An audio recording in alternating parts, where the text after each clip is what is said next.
All right, so uh, you know how some football teams are like practically unbeatable, Yeah. like practically guaranteed to win? Yeah. Like Manchester City, Manchester United, Barcelona, Real Madrid. The Giants. Yeah, the giants of the game. Yeah. Well, today's deep dive is going to be all about why those teams have been struggling recently.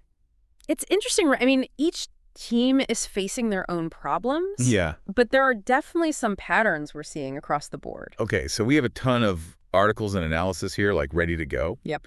Our mission is to figure out if these are like temporary issues Right. or like signs of a bigger change in football. Are we like watching the fall of giants? Right. Or are they just taking a break before they dominate again? Yeah, that is the million-dollar question, isn't it? It is. And to figure that out, we need to understand the specific struggles each team is going through. Right. Yeah, let's start with the Premier League. Okay. Manchester City with Pep Guardiola has been like a machine, Yeah. but they've been showing some weakness lately. Yeah, true. It's interesting because in City's case, it's not that they don't have the talent. Right. They have a world-class squad. They do. But the sources we have suggest that their reliance on specific tactics might actually be working against them. Really? Like, opponents have kind of figured out how to take advantage of that, Wow. especially when their key players are having an off day. So it's not just injuries or like players being tired. It's that opponents are figuring out how to beat Pep Guardiola's strategies. Yeah, it seems that way. That's crazy. Like, yeah, their system has been so successful for so long. it has. It's almost impossible to imagine it could become a weakness. Well, you know football is always evolving. That's true. What works one season might need to be changed the next. Right. And it's possible that Guardiola's system, Which is all about. which relies a lot on like high pressing and fast transitions, Right. it might become predictable if the players aren't performing perfectly. So even in a system that seems perfect, there's still that chance of weakness. So it makes you wonder, have we been overestimating City's dominance? Or are they just in a phase where they need to change to keep winning? I think it's more of an adaptation phase. Okay. I mean, great managers like Guardiola are always changing their tactics, so this might just be a time where he's reevaluating and changing his approach based on how the league is reacting to his style. Yeah, that makes sense. Mm-hmm. Okay, well, now let's talk about the other Manchester giant. Okay. Manchester United. Mm-hmm. It's been rough for them since Sir Alex Ferguson left. Hasn't it? Oh, absolutely. Like, your fans have been waiting for them to get back to their old glory. Definitely. And Eric Ten Hag has brought in some new ideas and like a more structured way of playing. He has.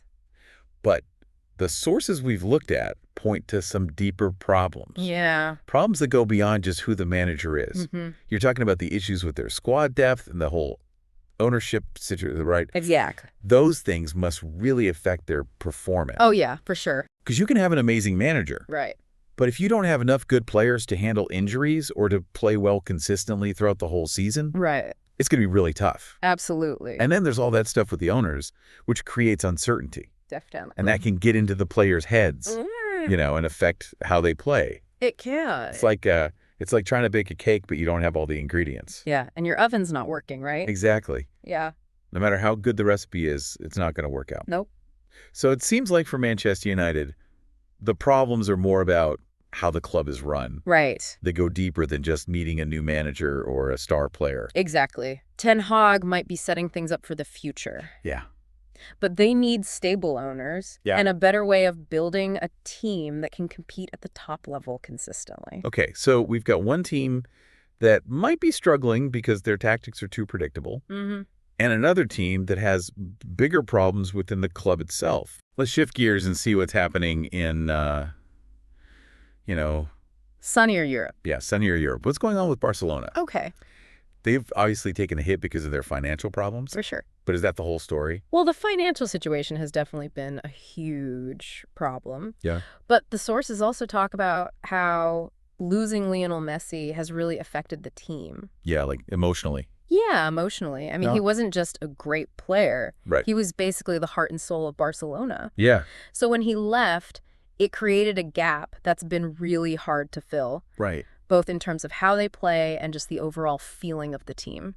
It's like if your favorite band lost their lead singer Right. right before they were going to record their biggest album. Yeah. Like, you don't even know if their music will ever be the same. Yeah.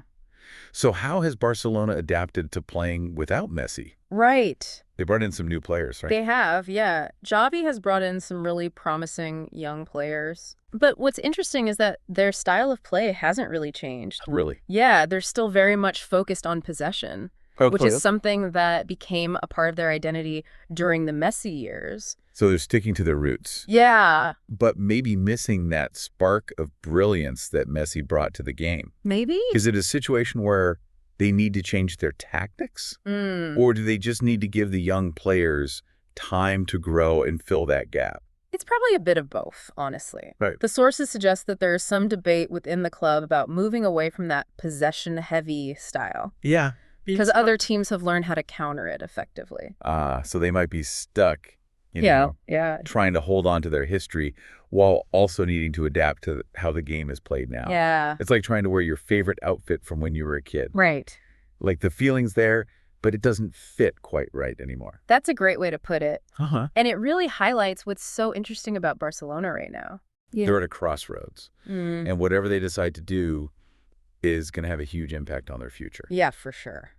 Barcelona's situation is definitely complicated. It is. Yeah, it is. It seems like they're trying to find a balance between tradition and, needing to change. Right. Which is never easy. So, how does Real Madrid's situation compare? Okay. They seem to be doing all right financially. Yeah. But they've also made some big changes to their team. Right. Real Madrid's challenge is less about money and more about getting used to a new era. I mean, they've had to say goodbye to some huge legends lately. Yeah. Like Ronaldo, Ramos, Marcelo. Yeah, those are some big names. They weren't just amazing players. You know, they represented the club's winning spirit. Yeah. You can't just replace that kind of experience and leadership overnight. It's like trying to replace the foundation of a building. Yeah. You can find new, strong materials. Right. But it takes time for them to really hold everything up. Exactly. And they've spent a lot of money on young players like Vinicius Jr. and Jude Bellingham. Yeah, they're great players. They are, but turning them into a cohesive unit, especially with the pressure of maintaining Real Madrid's legacy. Yeah. It's a huge challenge. It is. The sources we're looking at suggest there's definitely a learning curve happening. Right. Some growing pains as this new generation finds its rhythm. So it's a tricky situation. Yeah. They have to nurture these young stars. Right. But also find a way to replace the experience and leadership that they lost. Yeah. Do you think there's a risk in relying too much on young players?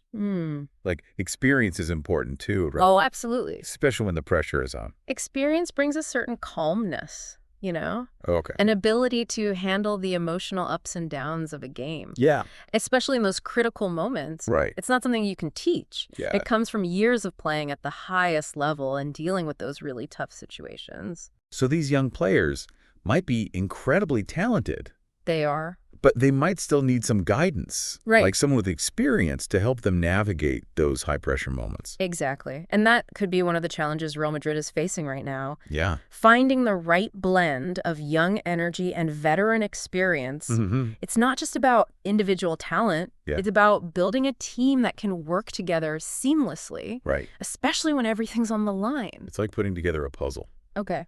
You might have all the pieces, but figuring out how to fit them together to create the whole picture. Right. That's the real test. And what's fascinating is that all four of these teams, even with their different problems, are kind of in the same boat. How so? They're all going through a transition. Oh, right. City changing their tactics. Yeah. United restructuring their whole club.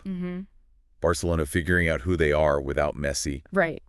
And Real Madrid trying to integrate a new generation of players. It's like they're all sailing in uncharted waters, trying to find their way back to where they're supposed to be. And that brings up something else that comes up in the sources. What's that?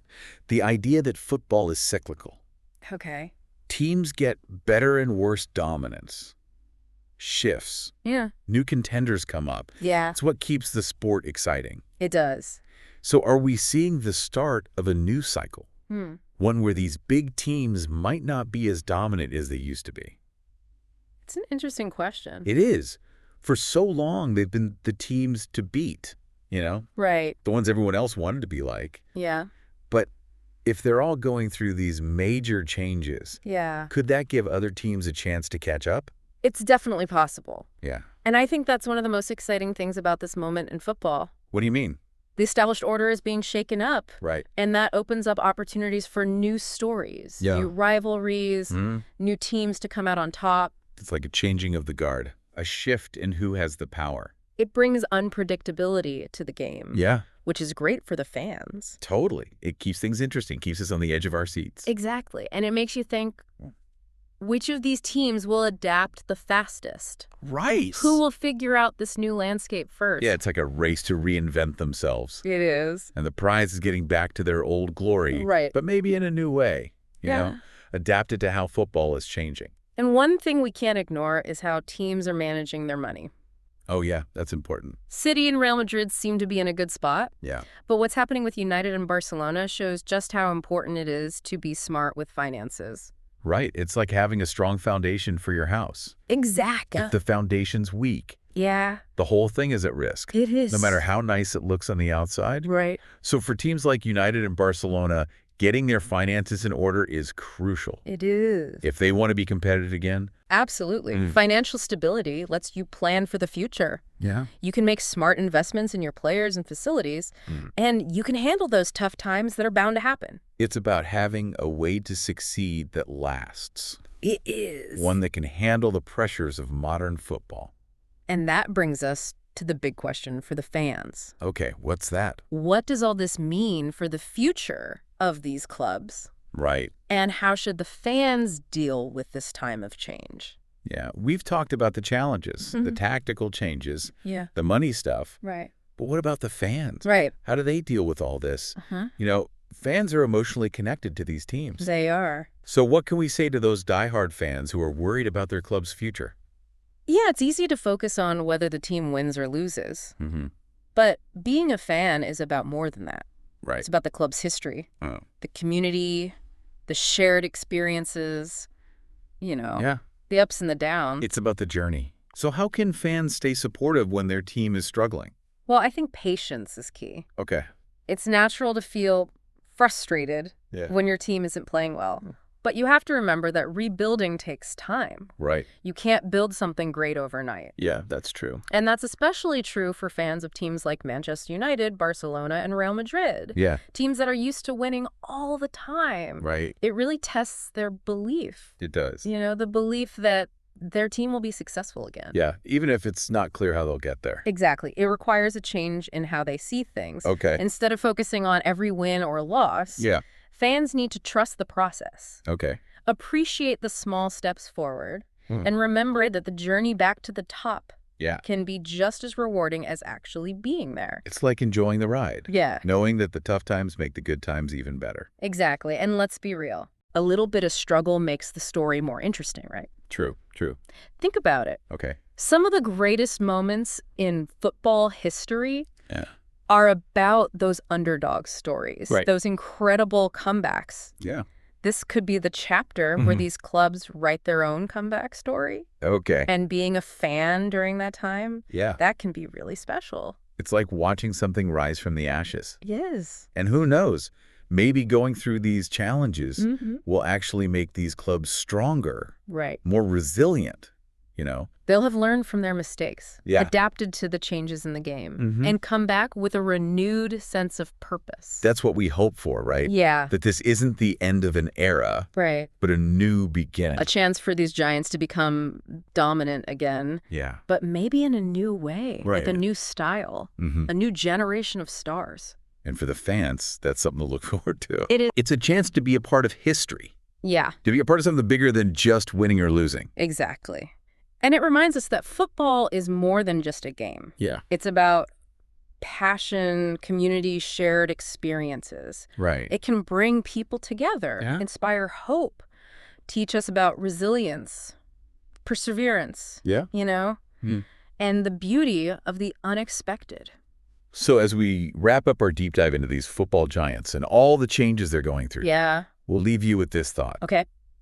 What do you think the future holds for these iconic clubs? Will they become as successful as they were before? Right. Will they change and adapt? Or will we see a new era with new champions. Yeah. Only time will tell. It will. But one thing's for sure. What's... It's going to be exciting to watch. It is. So keep your eyes on the game. Keep supporting your team. Yeah. And embrace all the unpredictable things that make football so great. Because in football, like in life, Yeah. the only thing that's constant is change.